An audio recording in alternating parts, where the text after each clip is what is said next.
Hi mga mare, ngayon nga ituturo ko sa inyo ang pinakapampataba sa halaman at or organic fertilizer. So, wag nang magpatumpik-tumpik.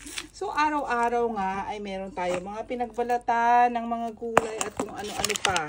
Alam nyo ba, kaysa itapon nyo yan, ganito ang gawin nyo. Baka meron din kayong mabili ng ganitong lalagyan. Tara, samahan nyo ako. So, ayan mga mare, nakikita nyo nga itong lalagyan na ito. Ito ang aking nabili. Composter ang tawag dito. At I'm sure may mabibili din kayo dyan sa Shopee. So, ayan. Tignan nyo. Tara, buksan natin. So, makikita nyo, may lock siya sa taas. At pag binuksan, huwag kayong magugulat. Ayan na nga ang sari-saring mga pinagbalatan. At syempre may manok kami. Yan din ang mga dumi ng manok. Pero yan ay napakabisang pampataba. So, ating natapon ko lang dyan. At magiging lupa na yan pagkaraan ng 10 buwan. 8 buwan hanggang 1 taon magiging lupa na yan. At tingnan nyo nga itong nabili ko.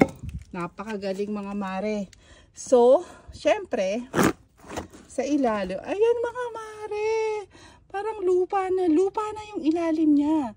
Pero mga mare, alam nyo ba, kailangan yung lagyan ng alambre ang pinakailalim niya para hindi mapasok ng mga daga.